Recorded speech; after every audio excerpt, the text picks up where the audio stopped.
నేను చెప్పిన జగన్ ఎన్ని జనంలు ఎత్తినా డిఎస్సిని ఆపలేడు రాబోయ్. ఎందుకంటే పారదర్శకంగా నేను నడిపించా.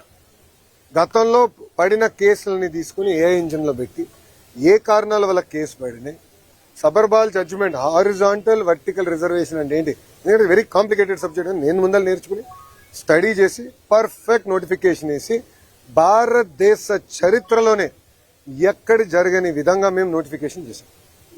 అందుకే 150 రోజుల్లో 16,000 టీచర్ పోస్టులు భర్తీ చేశాం. మళ్ళీ టెట్ ఎగ్జామ్ జరుగుతుంది, డిఎస్సి నోటిఫికేషన్ ఇస్తాం, మళ్ళీ డిఎస్సి ఎగ్జామ్లు జరుగుతాయి, మళ్ళీ టీచర్ అపాయింట్మెంట్లు జరుగుతాయి. దాంట్లో ఎలాంటి సందేహం లేదు. మేము సాక్షి క్యాలెండర్ ఇవ్వట్లేదు, జాబ్ క్యాలెండర్ ఇస్తున్నాం. 10,000 ఉద్యోగాలతో జాబ్ క్యాలెండర్ ఇస్తున్నాం.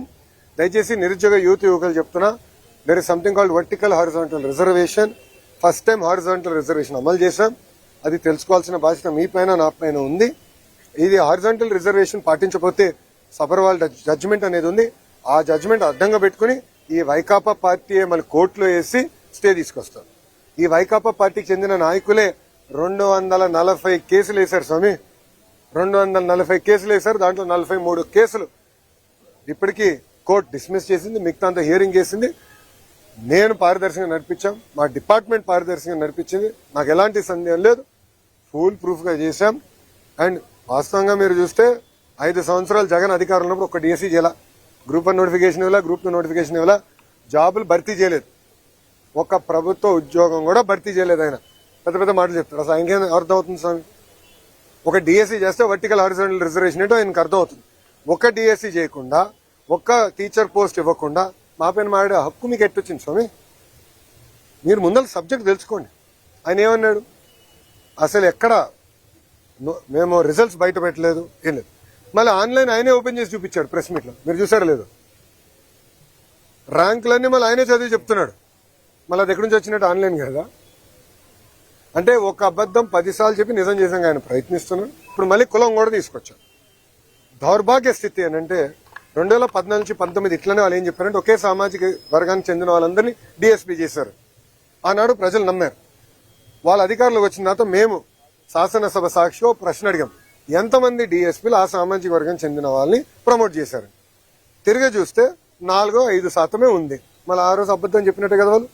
ఇప్పుడు కావాలని ఒక పెయిడ్ బ్యాచ్ పెట్టుకున్నాడు. ఒక రిటైర్డ్ పనికిమాల ఐఏఎస్ ఆఫీసర్, ఆయన రాష్ట్రానికి ఎలాంటి పని చేయని వ్యక్తిని తీసుకొచ్చి పెట్టి ఒకే సామాజిక వర్గానికి చెందిన వాళ్ళందరికీ స్పోర్ట్స్ కోటా కింద ఇస్తానన్నారు. ఇప్పుడు మేము బయట పెట్టి ఆ మనిషి ఎక్కడున్నాడు? క్షమాపణ చెప్పాలి కదా. చెప్పమనండి ఇప్పుడని. అంటే అబద్ధాలు చెప్పి మా పైన బురద జల్లి పారిపోతున్నారు. నేను ఇక్కడ నుంచి ఉన్నా కరెక్ట్ గా జగన్ ఇంటికి నేను తిప్పి కొడితే 200 మీటర్లు కొట్టలేను. I'm ready for debate any time. రమ్మని చెప్పండి. I'm ready for debate and discussion. అంతేగాని ఏసీ రూముల్లో కూర్చుని మాకు లెక్చర్లు ఇవ్వాల్సిన అవసరం లేదు. వాస్తవాలుంటే బయట పెట్టండి. ఒకటని నిరూపించాడా? అయ్యా 240 కేసులు వేసాం. ఎందుకు ఆపలేదు డిఎస్సీ ప్రాసెస్? పారదర్శకంగా నడిపించాం. స్పోర్ట్స్ కోట కూడా పకడ్బందీగా నడిపించాం. మేము కమిటీ కూడా పెట్టాం. ఎవరికైనా అన్యాయం జరుగుంటే మీరు ఇలా కమిటీకి చెప్పండి. ఆ కమిటీలో సీనియర్ అధికారులు పెట్టి ప్రతి విషయం రివ్యూ చేస్తున్నాం. ఎందుకు వాళ్ళకి రాలేదు కూడా చాలా స్పష్టంగా చెప్తాం. ఇప్పుడు మా అధికారులందరూ టెక్నికల్ పైన ఆన్సర్ చేశారు. అక్కడి నుంచి సౌండ్ లేదు, జగన్ గారి దగ్గర నుంచి సౌండ్ లేదు. మళ్ళీ అదే అబద్ధం చెప్పేదానికి ప్రయత్నిస్తున్నారు. మేము ఇచ్చిన సమాధానానికి దానికి రెస్పాన్స్ మీరు ఇవ్వాలని నేను డిమాండ్ చేస్తాను. థ్యాంక్ యూ మా.